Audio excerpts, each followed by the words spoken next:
Startup বা বিজনেসের ক্ষেত্রে আমার মতন কোনো একটা অফিস বা টিম কোনো একটা অপারেশন চালানোর পরে সেটা ১ মাস যাওয়ার পর বা ১.৫ বা ২ মাস যাওয়ার পর এটা আবার স্টপ করে দিতে হয়। সেটা হচ্ছে যে ফাইন্যান্সিয়াল একটা গুরুত্বপূর্ণ জিনিস এই জায়গাটাতে আটকে যায়। সেটা হচ্ছে যে মাস শেষে সেলারি দেওয়া, অফিস রেন্ট, আনুষঙ্গিক নানান খরচ এই সবকিছু আ জন্য যে একটা বাজেট বা ফাইন্যান্স এই জিনিসটা আমরা হিসাব করি এবং এটাকে আমি বলেছি 3x মেথড। 3x মেথডটা হচ্ছে যে আপনার পুরা অপারেশনের প্রতি মাসে যদি খরচ হয় X টাকা, তাইলে আপনাকে টার্গেট রাখতে হবে 3x টাকা আর্ন করার। অর্থাৎ আমার যদি আ প্রতি মাসে ৳১০,০০০ সব মিলিয়ে খরচ হয়, তাইলে আমাকে টার্গেট রাখতে হবে 3x অর্থাৎ ৳৩০,০০০। ৳৩০,০০০ হইলে কি হবে? ৳৩০,০০০ যদি আমি আর্ন করতে পারি 3x হইলে আমি একদম নিরাপদ বা সেফ জোনে আছি প্লাস আমি গ্রো করছি। এটা যদি 2x হয়, 2x হইলে হ্যাঁ, মিডল অবস্থানে আছি। ওকে? আম যদি মোটামুটি কোনরকমভাবে সেলারি-টেলারি দিয়ে মানে টেনে-টুনে কোম্পানিটা চালাচ্ছি, এটাকে বলা হয় যে রেড জোন। রেড জোন বলতে হচ্ছে এটা আমার ভাষা মতে যেকোনো সময় বন্ধ হয়ে যেতে পারে। অর্থাৎ ধরেন আপনি ১ম মাসে হয়তোবা আপনার ফ্যামিলি থেকে, ফ্রেন্ডদের থেকে আপনি বিভিন্নভাবে টাকা ম্যানেজ করে আপনি আপনার অফিস রেন্ট অ্যান্ড আদার্সটা দিলেন। বাট এটা আপনি কতদিন মানে টানে নিয়ে যেতে পারবেন? বিকজ অফ এটা হয়তো ১ মাস বা ২ মাস হইতে পারে। এটা যদি প্রতি মাসেই হইতে থাকে তাহলে একটা সময় আপনাকে স্টপ করে দিতে হবে।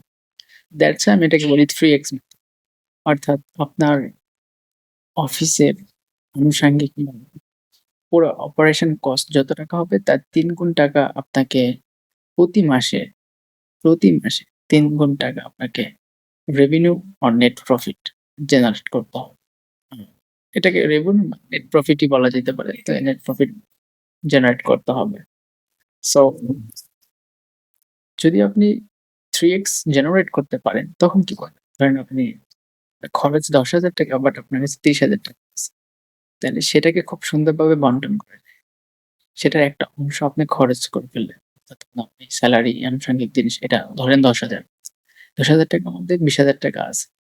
এই ৳২০,০০০ র মধ্যে আপনাকে ৳১০,০০০ আবার রি-ইনভেস্ট করতে হবে। সেটা হইতে পারে R&D বা নতুন কোনো ইকুইপমেন্ট হইতে পারে। মানে ইনভেস্ট করা কোম্পানিতে। আর 10,000 যেটা থাকবে সেটা আপনাকে সেভ করতে হবে। এই সেভ করা ফান্ডটা আপনাকে একটা সময় হেল্প করবে যখন আপনার কাছে কোনো টাকা থাকবে না। তখন একটা ক্রাইসিস আসবে বা পেমেন্ট আটকা পড়ে যাবে। So that's why যারা নতুন ফাউন্ডার আছি আমরা, আমরা সবসময় ট্রাই করব এই 3x মেথডটা ফলো করার জন্য যে আমার কোম্পানির যত খরচ আছে সেটার ৩ গুণ টাকা আমাকে প্রতি মাসে সেটা জেনারেট করতে হবে। এখন অনেকে বলতে পারে, "ভাইয়া বিজনেসের শুরুর দিকে তো বার্ন করতে হয়। কেউ তো এই 3x বা এই ৩ গুণ টাকা যদি আর্ন করতে পারে তাহলে তো সে সাকসেসফুল বিজনেস হইল।" আ আমি বলব যদি আপনি এটা করতে না পারেন তাইলে আপনার সম্ভাবনা আছে স্টার্টআপটা ফেইল করার। আর এই 3x মেথডটা যদি আপনি অবলম্বন করতে পারেন তাহলে সম্ভাবনা থাকবে বেশি স্টার্টআপ ফেইল না করার। কারণ আপনি যখন 3x টার্গেট করবেন তখন কোনো না কোনোভাবে সেটা 2x, 2x প্লাস এবং আপনার প্রতি মাসের যে খরচ সেটা উঠে যাবে আরকি। বাট আপনি যদি টার্গেটটা না থাকে তাহলে আপনি যেকোনো সময় ফেল করে ফেলতে পারেন। সো এই পুরো অভিজ্ঞতাটাই ছিল আমার ব্যক্তিগত অভিজ্ঞতা। নিজের অফিস পরিচালনা, নিজের টিম পরিচালনা করার মধ্যে দিয়ে সেটাই আপনাদের সাথে শেয়ার করলাম। সো পরবর্তীতে নতুন কোনো ভিডিওতে নতুন কোনো বিজনেস, স্টার্টআপ আইডিয়া নিয়ে কথা বলব। আসসালামু আলাইকুম।